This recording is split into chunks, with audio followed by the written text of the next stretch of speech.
Hi, it's Rick Henkin, and I want to talk to you about sleep, glorious sleep, and its importance to weight loss. When we think about losing weight, we usually think of diet and exercise. But is sleep just as important? And just to be clear, when I mention losing weight, I'm not talking about scale weight, I'm talking about body fat. Let me digress for a quick second. Our body weight, the number on the scale, is composed of two things: body fat and everything else, muscle, bone, tissue, etc., which collectively is called lean mass. You can have too much body fat, lose a bunch of scale weight, and still have too much body fat. You're just a smaller version of what you were before. Your body fat percentage is a much better indication of your overall fitness and health than your scale weight. I'll discuss this more in future posts. Okay, back to our subject. Is sleep just as important as diet and exercise? Hey, wake up, man. This is important. Wake up. I'll get you up. Let me get my bugle.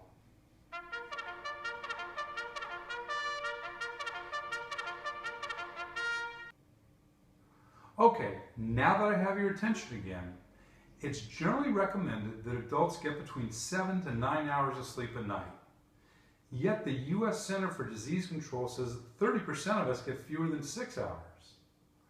I usually get 6 to 7 hours, sometimes less, so I'm not getting enough sleep either. Diet, exercise, and sleep are all necessary components of being healthy and fit.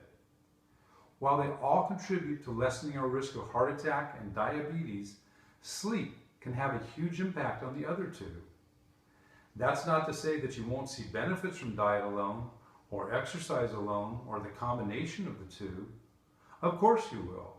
But when you add a proper amount of sleep to the equation, the whole becomes greater than the sum of its parts, meaning that sleep will enhance the overall benefits of both diet and exercise. Why is that? First of all, if you're tired, you lack energy. How are you going to get a good workout in if you're tired?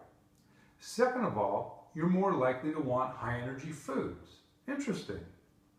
According to a study by UC Berkeley, when you're tired, brain activity is impaired in the frontal lobe, which is in charge of complex decision making. I think we can all relate to that. I know when I'm tired, I have a hard time focusing and concentrating. At the same time, however, activity is increased in the brain's reward center, or wherever that might be, which responds to sugar, salt, and fat. I read an article in U.S. News and World Report the other day. The link is down below. And in this article, it stated that binging was pretty much inevitable with sleep deprivation. The science of it is that we have hormones that regulate our hunger. You might have heard of leptin, the satiety hormone, and ghrelin, the hunger hormone. Leptin tells us we're full, and ghrelin tells us we're hungry. When we're deprived of sleep, our body's level of leptin goes down, while its level of ghrelin goes up. One thing I really found fascinating in this article, and you might too, is that the Mayo Clinic did a study, which I further researched online. This was an 11-day study with a very small group of 17 sedentary but healthy men and women. After establishing a 3-day baseline period, they divided the participants into two groups.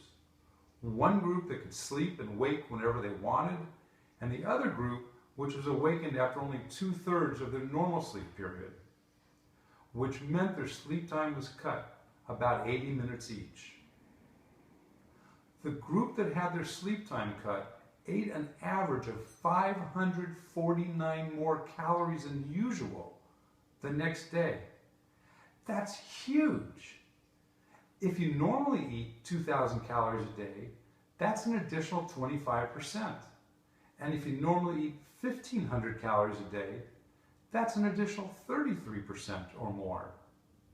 And since 1 pound equals 3,500 calories, that means these people gained an additional pound every 6 to 7 days.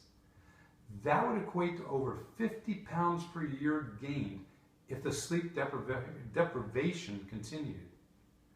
That's amazing to me, that such a seemingly little thing like getting a little less sleep can make such a huge difference. As I mentioned before, I get about 6 to 7 hours of sleep a night. Still less than I should, but I eat healthy. So I should be cool, right? Not according to another study from the University of Chicago. They found that when dieters got 8.5 hours of sleep a night over 2 weeks, half of their weight loss was from fat. This is what you want. As I said, it's your body fat percentage that counts, not your scale weight. But these people, when they only got 5.5 hours of sleep per night, their rate of fat loss dropped by 55%, even though they were following the exact same diet. So what does all this mean? It means that sleep is as important a factor in your health and fitness as diet and exercise. If you're watching this video anywhere other than fitpast50now.com, head on over there. That's where the action is.